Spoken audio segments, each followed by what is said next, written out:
Hello, I'm Claire from Created the Ottaway, and today I'm doing a very special Facebook Live showing you how to do this 3D pop-up box card. It looks very difficult and it's really not. There's a lot of prep with all your pieces, but actually it's fairly simple when you've got all the pieces in place. So you can see this is where your sentiment goes and that pops out. You've got your two cubes and it even folds down flat so you can send it in the post. So, should we give it a go? Okay, let's move that one out the way. What you're going to need is a 12 by 12 piece of card, like this. Stampin' Up sell them in colour families. This is from the Subtles range, and just as I'm about to tell you the colour, it's gone out my head. So it is Pear Pizzazz. How could I forget Pear Pizzazz? I'm also going to be using a couple of sheets of Whisper White card. Okay, probably 2 of those you need.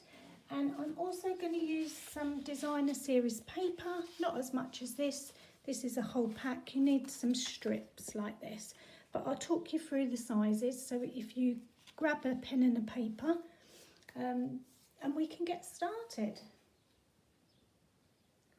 Okay, so this beautiful paper is a sneak peek from the Autumn Winter catalogue. It's called Heartwarming Hugs designer series paper. It's quite good for this type of card because it's all coordinates, but you've got stripes and ginghams and all sorts. It's actually Christmas paper, but I'm in love with it already, particularly like this gingham. And the other sides are equally as lovely. So can you see those? There's some really lovely colours there. And I'm a big fan of green anyway. So let's move those out the way.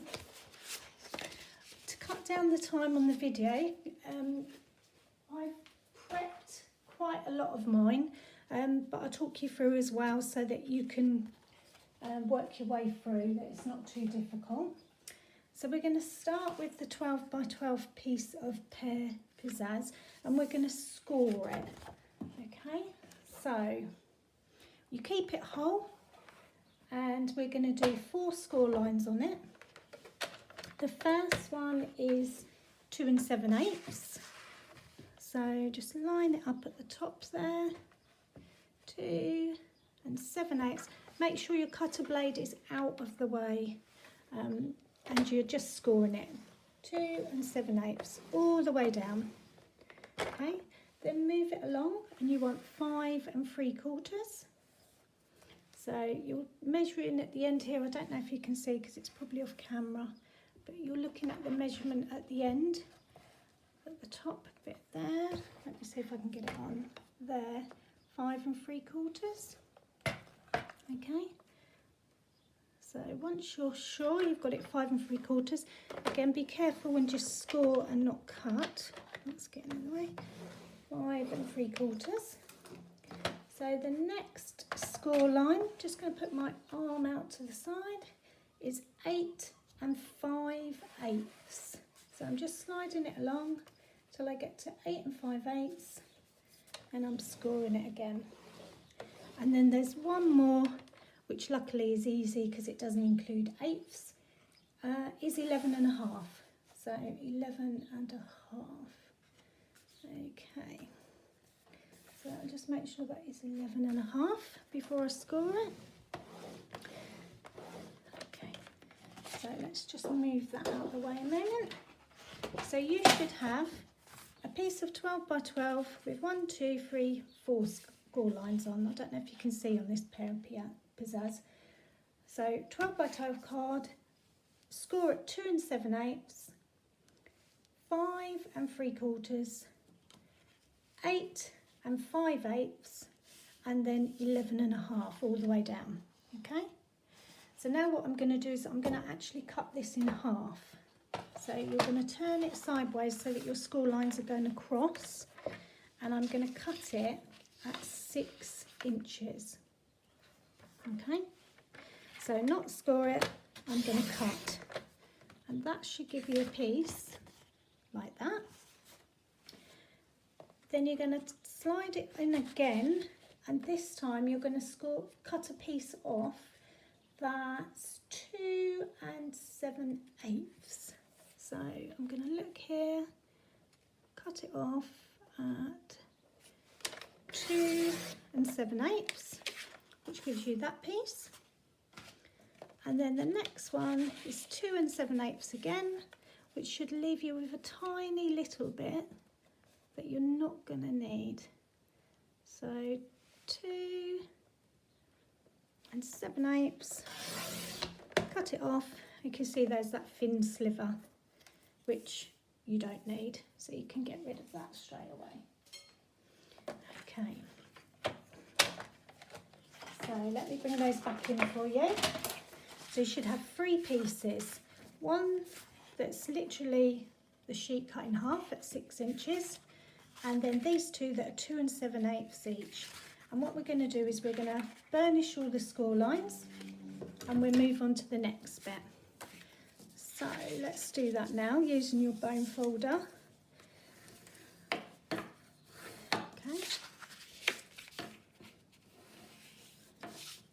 just go along the edge and keep going all the way around, because what you're doing is you're going to be making some cubes. So there's that one, and while I'm at it I'm going to do the other 2 as well, just to save me a bit of time in a moment.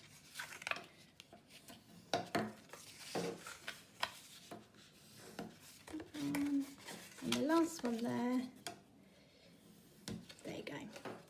So I was looking for a card for my son. He's 25 in a couple of weeks. I can't believe that, 25, it's quite shocking. I wanted to do something a little bit different than the normal card. And there's lots of tutorials on this on YouTube, so check some of them out. This is sort of a combination of lots of people's. So I've burnished them all. Okay, there. I'm going to concentrate on this one, the biggest one for now. What I'm going to do is I'm going to put some glue along there, but not yet, and that will stick onto there to make a big cube. Okay, but there's a few things I need to do first. I am going to cut the tabs at an angle so that I get a nice clean square box. So you just find where your score line is and then just cut in from that. And the other thing I need to do, if I show you on this one, so there this is decorated on the inside. I don't know if you can see, it's a bit, the light's not really good, but there's panels inside as well as the outside. So I'm going to do those ones first. So the size of the panels that you need, and I've actually layered mine up as well. So what we're aiming for is a panel like that. So you've got some card, and then the inside is some designer series paper. So you need 2 panels because you're only going to see 2. You could do all 4, but you're just going to see 2, so I would just do 2. These panels that go inside the box, they need to be 5 3/4 by 2 5/8, or the white card does, or your coloured card, whatever you're going to use. So 5 3/4 by 2 5/8, and then the designer series paper that goes inside it is 5 1/2 by 2 3/8, and I've literally just stuck that together and I'm going to stick it in. Now when I put my box together I need to make sure that I can't really see this fold bit. So the 2 panels I need to put the designer series paper on are there, and then can I find my other one? There. Okay, so I'm going to go ahead and stick those down now. And I'm using Tombow glue because I like to have a bit of wiggle room.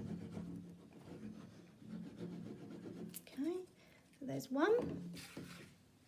Just going to stick that on there. I don't think the paper's too Christmassy, do you? This actually I think is going to be a new home card.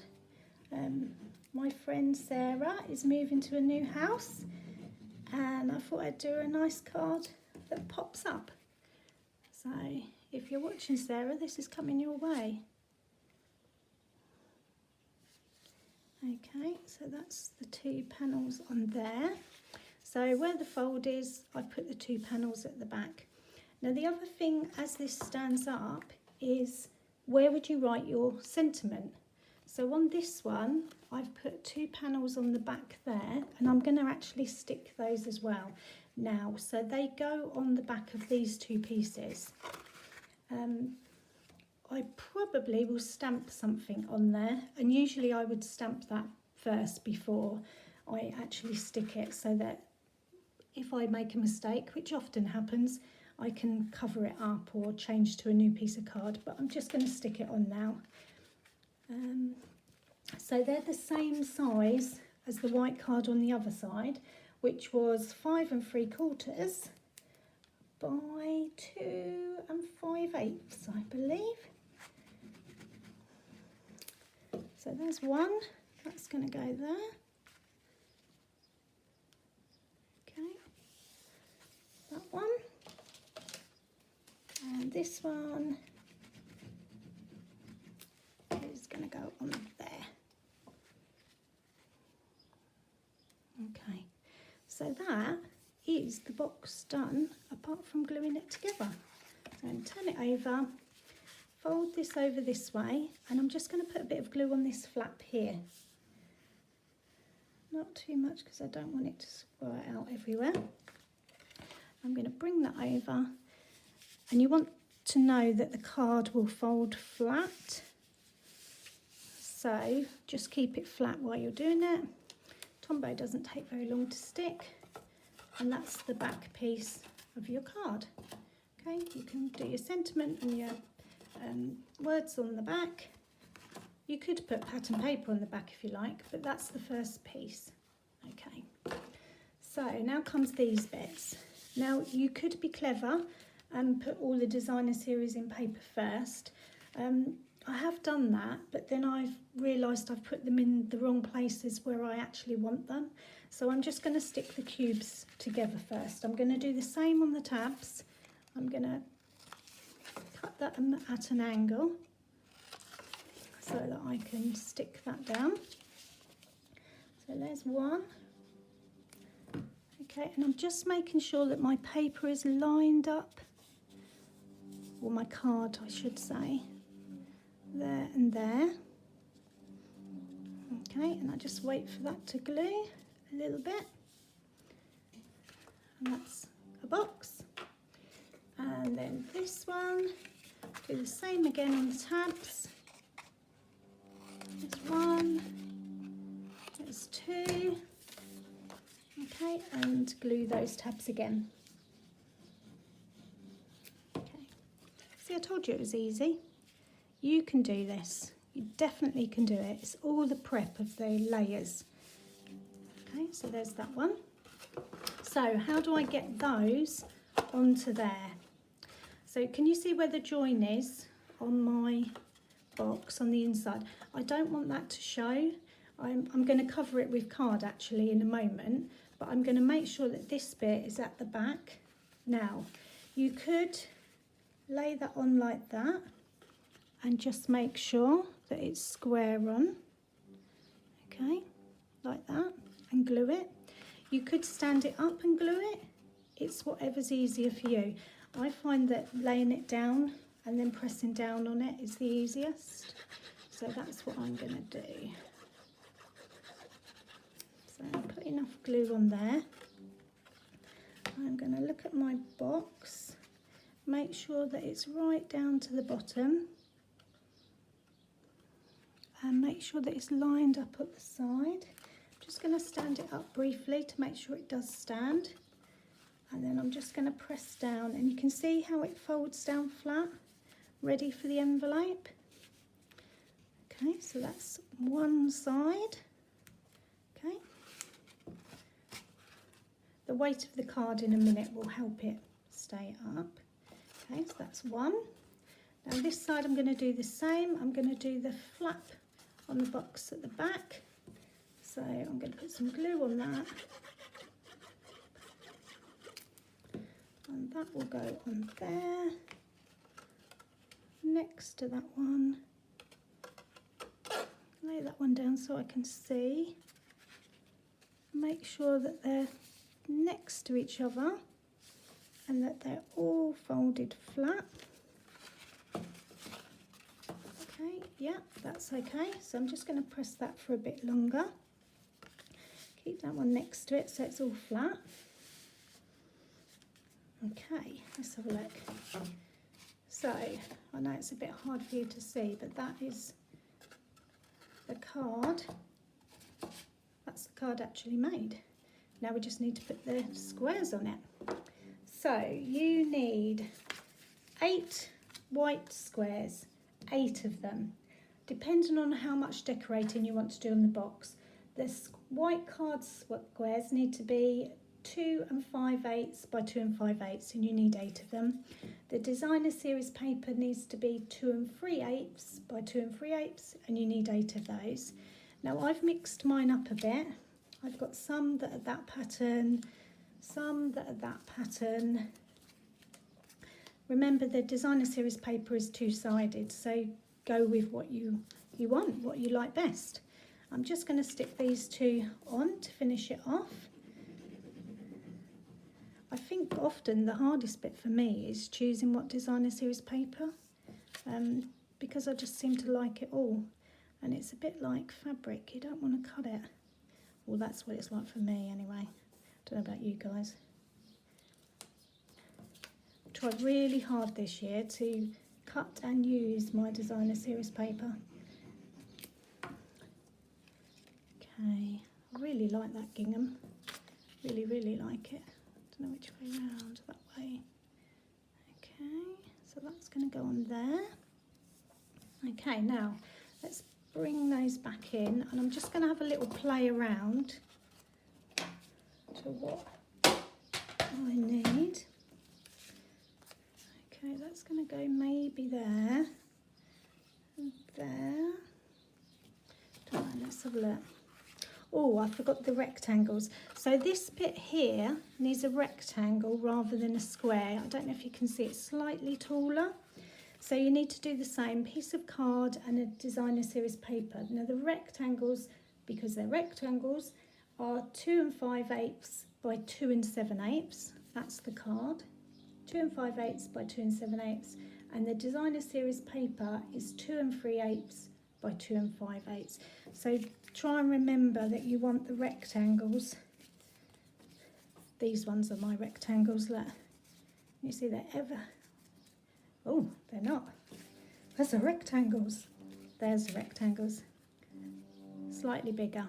I'm going to stick those on so I don't end up sticking a square on. Let's find the 2 rectangles. Yep, that's it. Let's do those next. So they're going to go there and there. Okay, so let's stick those on. So that one goes there. Okay, just make sure that's stuck. This one goes there. Put that one on there. That would not have been funny if I'd stuck the squares on, then ended up with 2 bigger, although actually it might have been. Okay, I think I want a contrast there. I want that one there, and I'll have these ones on the inside. Okay, remind me what I just said, because I'm going to forget. So the stripy ones I'm putting on the inside of there, because it will go with the inside of the box. So this is a little bit fiddly to get in there, but you can do this. You're used to fiddly, you're a crafter. Okay, let's have a look. And if you use Tombow, you've got a bit of wiggle room anyway. So that's one side. Okay, this is the other side. I'm just going to make sure the stripes are going the right way. goes there. Yep, happy with that. Now these ones, I was going to do that, wasn't I? So let's do that next, and then I can figure the rest out. So those ones are going to go there. I think that way round. Okay, and that way round.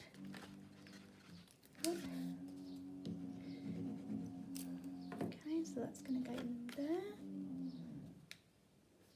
Ta-da. Now, do I want that and that, or do I want that and that? That and that, I think. So I can do these front ones. They're going to be gingham. So let's do those. See, I told you it would come together quickly. And who wouldn't want a card like this? Another wow card from Creative the Ottaway. Oh, your good self. There you go, there's that one. So I've got one more square to fit inside, and that's going to go in the bottom of here. Okay, that one goes there. That's a bit easier because it's flat. Okay, I'm hoping that you can see. And this one's going to go in there. Make sure I've got it the right way around. And that's there. So essentially that's my card done, apart from adding embellishments or all the other bits that I want to, which I will do off camera. So that's how your card gets posted, like that. And then when they open it up, it stands like that and you can see it. Now, how do you do this sentiment on here? So the way that I liked best from all the ones that I've seen is you get a piece of the same colour card. So let me just get a piece of the card, just take that edge off there. So we've got a straight line. Oh, still got a bit of thing. Okay, so you need a 3-inch piece by 1/2 inch. So let's cut the 1/2 inch first. So you just need 1/2 inch like that, and I want it to be 3 inches long. So that's that bit. Okay, so it's just a small piece like that. And then what you do is you score it at 1/2 inch. So take the cutter out the way. So 1/2. So there's one score line. Then you score it again at 1 inch, like that. You score it again at 2 inches, like that. And then the last one is 2.5 inches. So that's a lot of score lines in one tiny little piece. So it's 1/2 inch, 1 inch, 2 inches and 2.5. And then what you're going to do is fold that. So fold the sides back like that. Okay. And you're going to put just some glue on those bits there, those little, like little tabs they are. So that's that bit there, and that's that bit there. I'm not going to put loads because I don't want it to spurt out everywhere. So that's my glue. Now I'm going to fold those back, and where that score line is there, I'm going to aim for the middle. Okay, just keep it like that. I might have done it too high, but we'll see. So that's that. And then what that allows it to do, where's a little squirt of glue out the edge? That allows your sentiment to float. I don't know if you can see, like that. So I've already die cut from these stitched dies. Yeah, it's the stitched dies again, these two pieces. Now what I will do is put some glue on here. I'll actually put it down flat in a minute so you can see. Put that one in there so that I can get that in the middle-ish. Okay, like there. Just like that, and that will hold it in place. And then what I'm going to do is stamp a sentiment on this and then stick it straight on the top. So I'm not going to do that now. But if I stand it up, you can see that that floats like that. And you can see, let's move those out of the way. If that was on there, that would be your sentiment. And that is your 3D card. I'll take a photo and put it in the group when it's done, because from the camera angle it's really hard to see, but it's a very effective 3D fold flat pop-up box. I hope you've enjoyed it. If you need any supplies, give me a call. Otherwise I'll see you all soon. Thanks for watching.